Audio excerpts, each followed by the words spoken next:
गावे ले बहुत अच्छा गाते। पनिया के जहाज से पलटने बन के आई हाँ पिया ले आई हाँ ए पिया से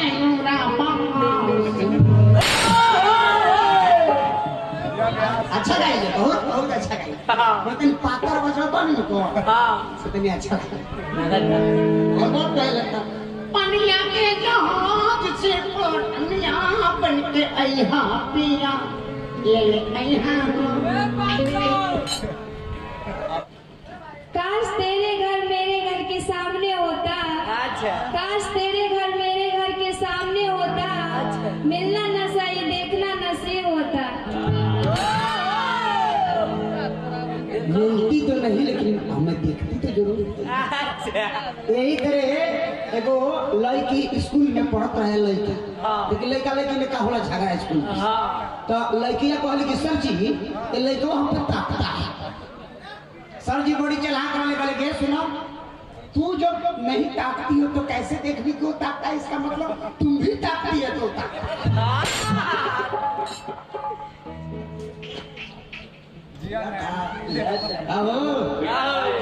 का बड़ी सिंगार के कर बता रहा। वो अंक नाम होती, वो सबसे ज्यादा दौड़े। तेरे 101 रुपए का पुरस्कार ये हमारा श्री जागेश्वर राय लाभापुर महानार के सरपंच महोदय। अरे लड़की वो ये क्या करते हो, रोज दिन हमारा लगे खड़ा रहता लो, आ जाओ जा काहे कर ताकत तकाया कर रड़ो से ताकत निका। एगो और माइक दो भैया कोरले समय तो लाइन में कोरले समय को दे।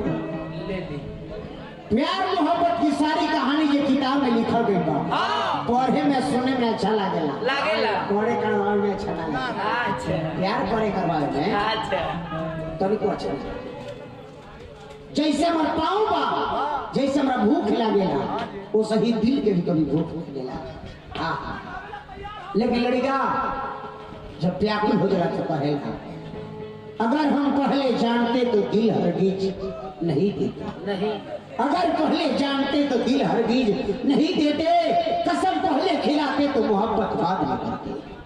पहले दिल भी ले लेती है फिर जान भी ले लेती है। कुछ तो ऐसी जालिम होती है जो ईमान भी नहीं। वो कुछ कहा वो कुछ कहा कुछ कहा।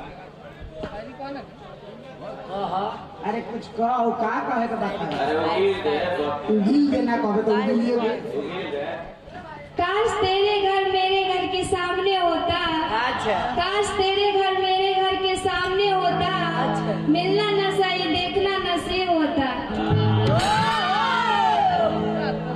मिलती तो नहीं लेकिन हमें देखती तो जरूर। अच्छा। यही तरह एगो लड़की स्कूल में पढ़त रहे लड़की, लेकिन लड़का लड़की में का होला झगड़ा स्कूल में। तो लड़किया कहली कि सर जी ये लड़का हम पे ताकता है। सर जी बड़ी चलाक वाले वाले के सुनो, तू जब नहीं ताकती हो तो कैसे देखनी क्यों ताकता है, इसका मतलब तुम भी ताकती है तो ताकता।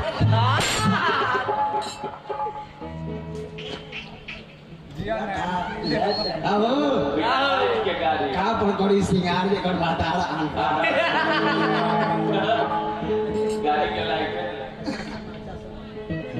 गोर वाला लाइक देखो ये कैसे बोलता है, दोनों सेम बोले हेलो बाग लगे हो बोले बाग लगे हेलो ऐसे बाग लगे हो बोल बाबू गावे ले बहुत अच्छा गाते।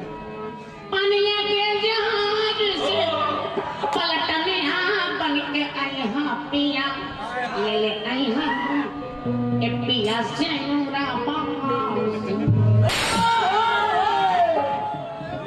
अच्छा गाइले, बहुत बहुत अच्छा गाइले। लेकिन पातर बजा बन को कितनी अच्छा बहुत पहले था। पनिया के जहाज से पलटनिया बन के आई हाँ पिया ले आई हाँ।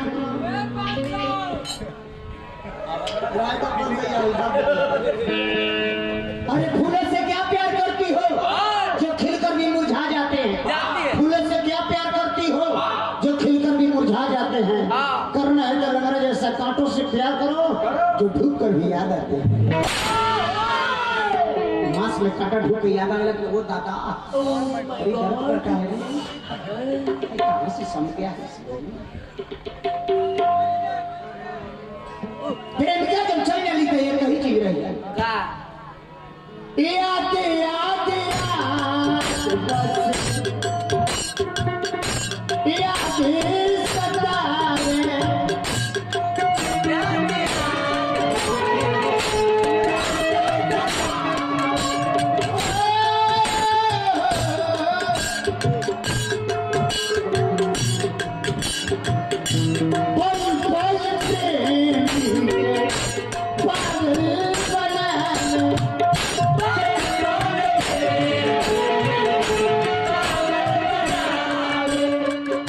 कहाँ चली गई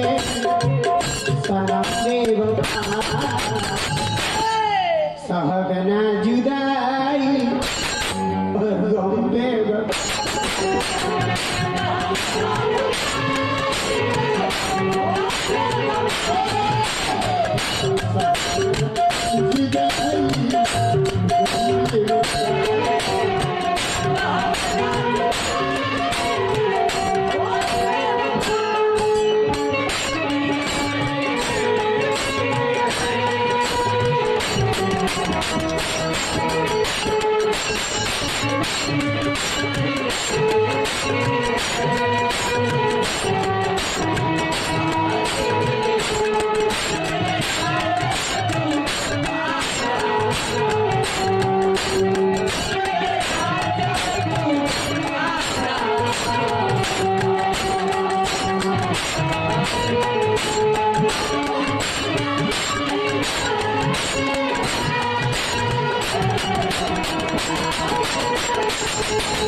कौन चाहता मैं अपने जान से दूर रहूं, पर सबको समय मजबूर बना देती है। जन्नत दीजिए यार करी मतलब के यारी मन के मनाई लेती दिल के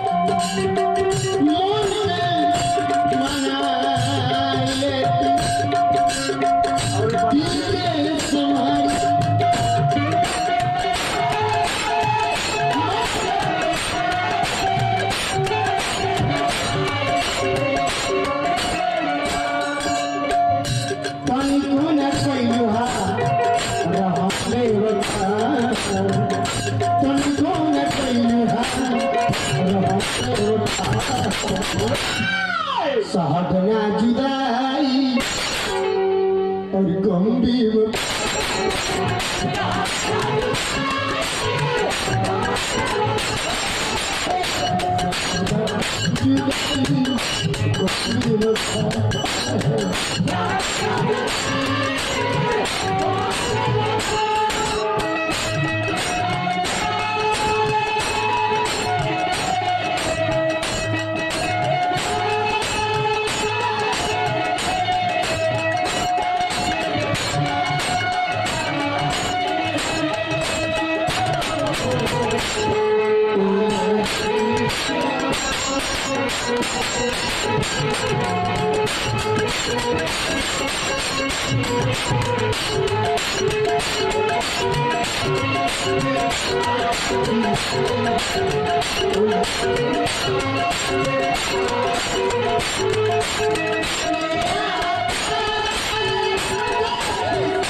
गीत के अंतिम पंक्ति में बात जाते राजकुमार के हूँ कैसे करी प्यार है दिया प्यार